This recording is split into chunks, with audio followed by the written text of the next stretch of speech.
tonight it's on Vsevolod Rauzer. We're going to start, with shorter games. Then we're going to get to, let's say, a more of a tense battles where they're about strategic elements. But we're going to start with some shorter games first. So here he's playing Selezniev. I'm not sure who that player is, but again, these are all from the USSR Championship, so you can assume that these players were strong players in a time where most of the strong players in the world came from the Soviet Union, right? So these were all masters, playing in the USSR Championship. Okay, so here we go. So, okay, there we go. Grandmaster Daniel Naroditsky says, strong Russian master and study composer. Okay, hey, we got an imaginative player here on our hands. Okay, so here we have a Queen's Gambit decline. And, this was a very common opening for this time period. Players put their pawns in the center of the board, and they fought for just the basics, which was get your pieces out, control the center. Later, as the hypermodern school developed a little bit more, players started playing, King's Indian, Nimzo Indian, and openings which didn't exactly occupy the center, but maybe tried to control the center from afar. But okay, so bishop to g5, one of many moves in the position, knight to d7, pawn to e3, now that the bishop's on the outside of the pawn chain. So all of this is pretty standard stuff. Okay, pawn c6, knight out to f3. So we see this is really sort of a Queen's Gambit decline, somewhat of a orthodox, orthodox setup here for black. Very standard. This setup has been played by so many players, even later. After this, much later in chess history, and before. Queen a5. So anyone know what this particular variation is called, where the queen swings out to a5 and tries to take advantage of this weakened diagonal? And the reason I say that is because this bishop can't come back and break the pin. So what black's going to try to do here is a quick knight e4 and bishop to b4, pressuring this knight. This is called, exactly, Melvin, the Cambridge Springs. Exactly. Very good. So we know our opening names here. The Cambridge Springs. Awesome. El Boss says, wanted to say thank you. Played in the World Open this weekend, and you were in the back of my mind. Don't trade when you're ahead. And then you're not allowed to play tactics until you're developed. Well, I'm glad you remember. Those are my two lines that I regularly convey in my lectures. Only trade when you're getting attacked, and you don't get to play chess tactics when you have nothing going on for you. So very good. I hope you had an above average World Open. Okay. So, all right. So pawn takes d5 is what Rauzer played. Pawn takes d5 and then bishop to d3. So he's just trying to complete development. Now here I disagree with Selezniev's move because it doesn't really take advantage of the reason that he has his queen over here. So the main move here is knight to e4.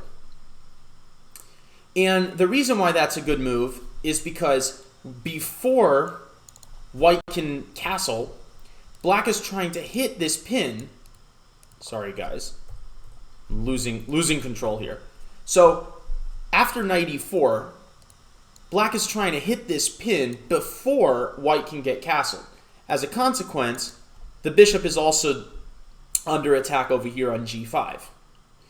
And, if white has to give away their light squared bishop, I think that's pretty much a pretty good achievement, but also you have direct problems to solve because the knight on f3 is under attack, and then the bishop on g5 would be unprotected if it moves away, right? So knight e4 is the sort of principled move in this particular variation. Instead, black played bishop to d6, which to me, after castles, means that the whole strategy of putting your queen on a5 doesn't add up. because you never actually got to take advantage of this pin. And now you get to look at your queen over there on a5, and you get to say, oh, off in the distance there, what are you doing? What are you doing over there? You know? So, I don't know if queen a5 not taking advantage of this pin adds up. Because, you know, now the queen, I feel like, finds herself in an awkward situation on the queen side where she's not being very useful. Welcome, Gary. Welcome. So, black played h6, white retreated. There's nothing special about that. Castles to the king side. And then Rauzer played a3 and said, I'm going to take advantage of your queen being on a bad square. And while gaining tempo against that queen, I'm also going to start my strategic idea, which is what we call the minority attack. Make sure you listen in to my Thursday lectures, because we've already talked about how to play the minority attack and how to deal with it. So that is where you use a small body of pawns to attack a larger one in hopes to create a weakness. Well, white's doing that, and white's going to be doing it with tempo, because that queen on a5 is... No one knows why the queen is on a5 anymore. So Selezniev tried to justify it by playing pawn to b5 and go for a queenside offensive. Now, any strong player that looks at this, something strikes them immediately. When a player goes b5 in the Carlsbad pawn structure, what's the first thing that you think? It's certainly the first thing I think. If I'm playing black in a Carlsbad and I go b5, I'm thinking, what's the problem? Up. Exactly.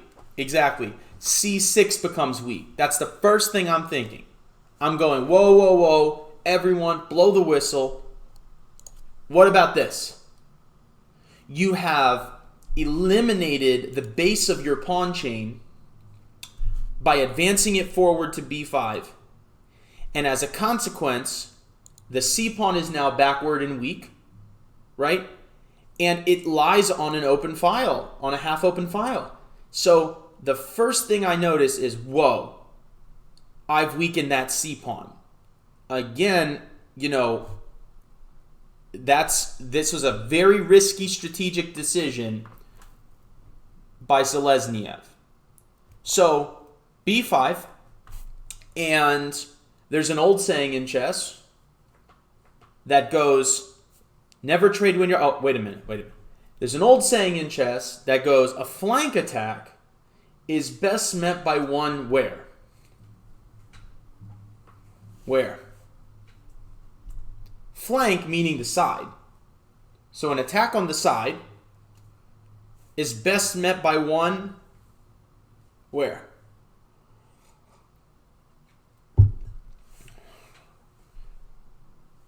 Potato for President says in the face, sort of.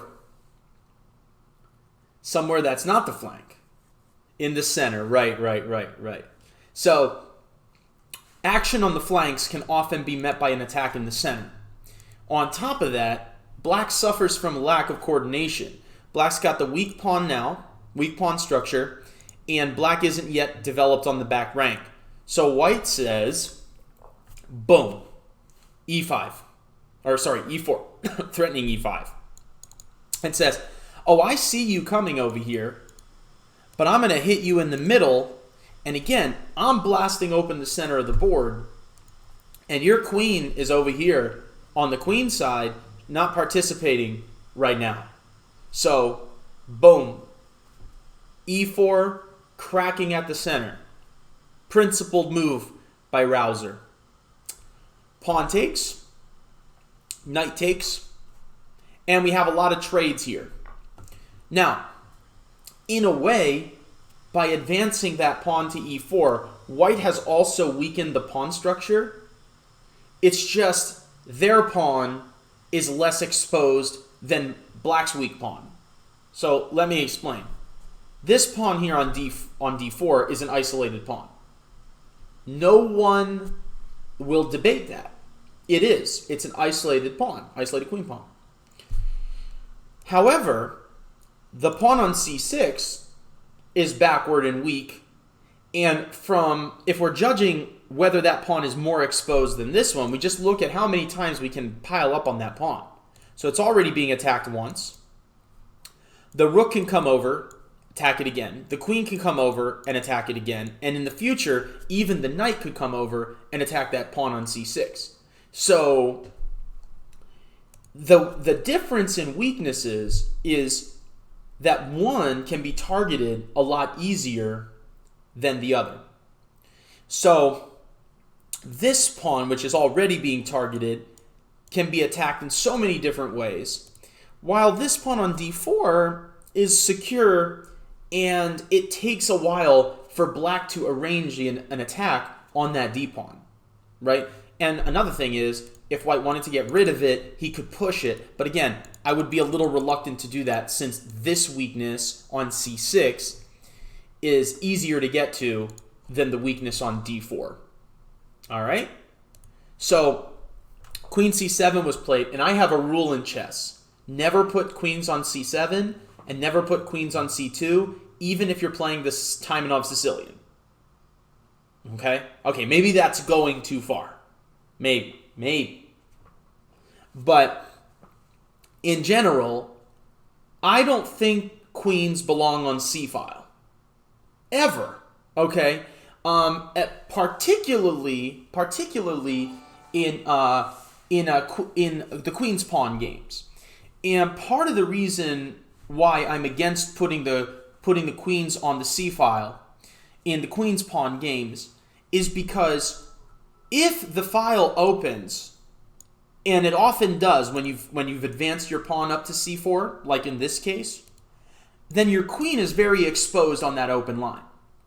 There are circumstances where it's obviously totally fine, but when you have a choice, I'd be always reluctant to play my queen to the c-file in the queen's pawn games, because that file is open, and so you're just asking for a rook to come over there and pin you, right? So, it happens in the English opening too. People, just put their queen on c7 and they don't know why, and then they get attacked down the c-file, and there's knight sacrifices on d5 taking advantage of it, and there's all sort of things.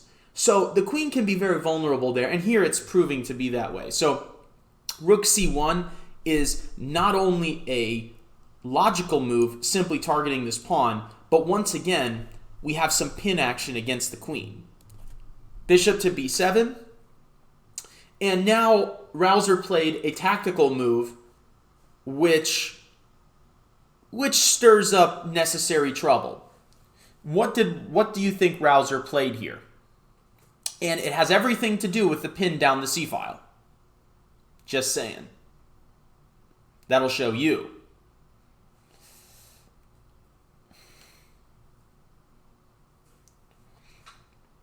Chess for You says d5. Stony Barbecue says bishop c6.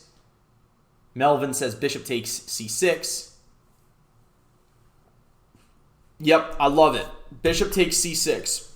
And the reason why I think that that's a better way to do it than going d5 is if you go d5, black goes c5, and I'm actually starting to like black here. Because these pawns have gotten out of harm's way. You've opened up black's bishop. You've closed your own. The pawn weakness has been able to advance. So I feel like you're helping them. And remember, just because an opponent offers a trade, you're not obliged to capture. So I really like the move first. Bishop takes c6, which is what Rauzer played. And then pawn to d5, attacking the pin piece. Thanks, Twinkle Toes, for a party of 5, rating for a party of 5. Thank you. Make sure if our mods are over there, give him a shout out. So I like this because this bishop is coming under heavy fire, and there's not much you can do about it. It's hard to protect. So in the end, knight b6 happened. Pawn takes c6, and I like pawn takes c6 here. I feel like most players would have difficulty deciding. I feel like most players would have difficulty deciding whether to take with the rook or whether to take with the pawn.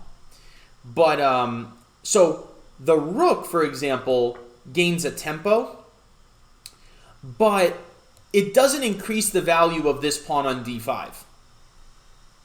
Whereas, I feel like chess players always, especially at the the less experienced the chess player, everything's about what's happening in the short term, right? So, I want to take with my rook because I create a threat. Right. When they get out of the threat, which they're going to do, then you have to ask yourself, okay, they didn't see, they saw that I was attacking their queen, so now what? So I like the fact that Rauzer took with the pawn, because the pawn on c6 becomes much more of a danger to the black position and ties down black's forces in such a way that basically doesn't allow them to move. On the other hand, you're blocking your rook or whatever. Okay, so I understand that, but pawn takes c6, you're placing your pawn behind a rook, you're saying, I gotta pass pawn, I'm getting my rook behind the pawn, and we're gonna advance that thing forward. So I like that. Knight c4, blocking the protection of the pawn. Knight d4, adding protection, although giving away the h2 pawn. So this was a risky decision. When I look at this position, I go, I'll give you that if I can establish my presence here. So I'm thinking b3. And if this knight wants to go off and grab this pawn over here, then, let's just connect the rooks. I still got this pawn here. I'll play bishop to g3, challenge the blockader, and again, this knight is totally out of the game. And that pawn on c6 ties black down forever. Rauzer played knight to d4, which allows bishop takes h2, and his whole point was, I'm guarding my pawn, and I'm threatening the pawn on b5, which is protecting your knight on c4. So okay.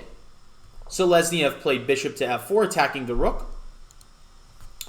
The rook went to c3, which I actually like, because the rook can be a participant to the attack on the king side. And again, this pawn on c6 is plaguing black because it's always a nuisance in the position. Pawn a6, guarding the b pawn. Queen g4, starting to stir up some trouble on the king side. Again, there's some dependence of pieces here, right? Like the queen and bishop are protecting one another, and the queen is also trying to stop this runaway pawn. So, okay, it all makes sense. Bishop to e5. And I like this move by Rauzer, which is the move bishop to g3, pinning the bishop and removing one of black's most powerful pieces. And saying, if you want to trade with me, by all means, bring my rook over and I'll start lining up my pieces toward your king. All right. Queen to d6. That is a mistake. And that might have been the fatal mistake, because white gets to play a move that they wanted to play, and they get to do it with tempo. As Aisha says, knight f5, and we're getting that move with tempo. So, knight f5, attacking the queen, and pressuring the pawn on g7. Now, at the present time, the bishop is guarding the mate on g7, but that's going to be a tough one. Thank you, DTM, for 123 bits. Appreciate it. So, knight f5 already starts to question the black position, because there is a checkmate threat if this bishop is gone, which means that this queen has to move someplace to guard the bishop, because at any moment, white can trade. Okay, so queen f6 was played, saying, please, please, please, like, I gotta guard my king. Bishop h4. Queen e6, the only move. Because mind you, if the queen goes to g6, which in theory black would want to play, like, okay, I am, please, I want to trade queens, I'm getting attacked, let's trade, please, like, hook me up. There's one big problem with the move queen g6. And big problem. knight e7 check, forking the king and the queen. So that's not possible. So the only other move, really, is queen e6. Okay? Again, queen takes c6 falls for that same fork in the position, knight e7. So queen e6. Rook e1 was played. Now think about it. There's a pin here. That bishop has a very important role in guarding the g7 square, right? So you can see that white's buildup, even though white's getting pieces into the game, which is just purely logical, there's some other issues going on here that are more concrete. Like, wait a minute, your bishop is guarding that pawn. Your bishop is also in a pin. So I am thinking about all sorts of things. Pawn f4, attacking the pin piece. You know, there's all sorts of activity. Possibly removing this bishop to try to go for the checkmate, right? Okay. Black played king h7. And probably wants to prepare the move g6, but doesn't want to allow knight takes pawn with check. So king h7. And now I would like for the chat to find the sequence of moves that white played here, which wins the game. So go ahead. So white to play and win.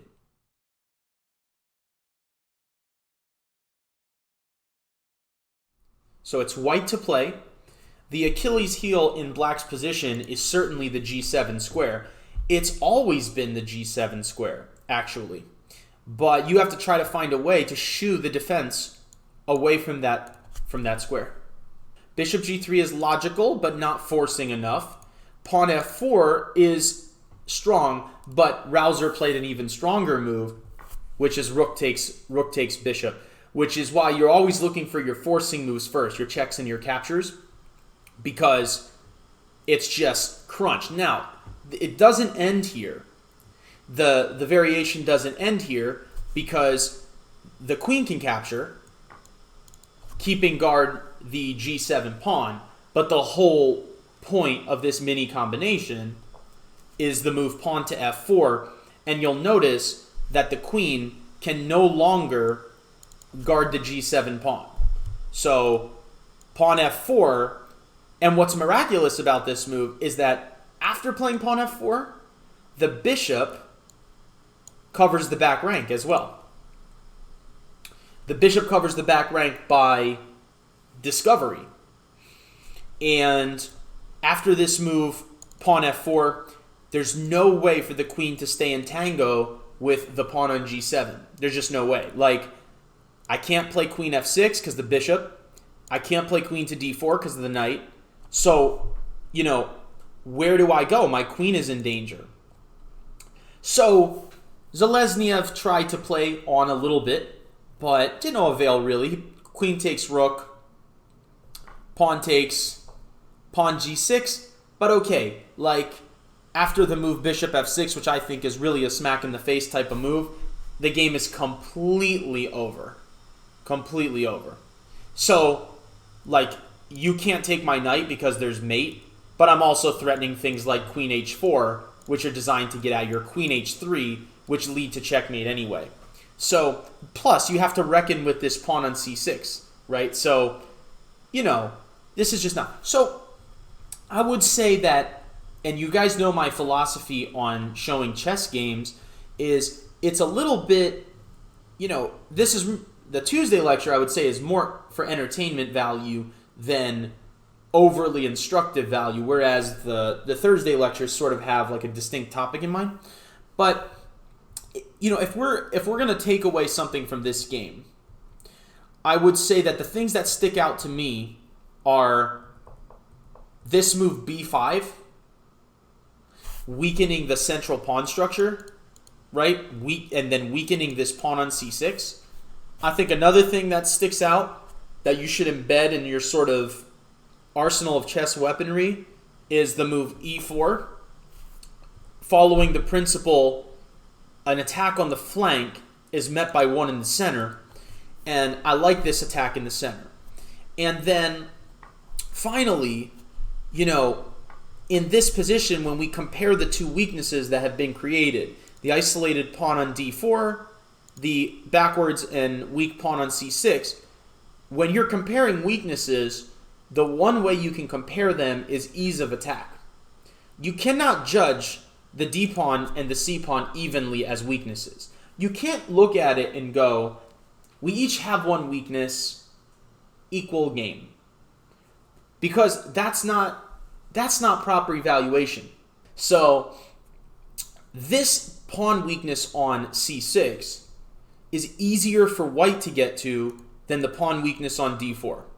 And that means that white has the advantage, because while each side has their own weakness, ease of access to black's weakness on c6, much easier than the black attack potentially on the d pawn. So yeah, so when you're comparing weaknesses, one thing you're looking at is ease of exploitation, if you will. Hi, I'm Peter Giannatos, founder of the Charlotte Chess Center. Subscribe or you might miss Checkmate in 1, your next game.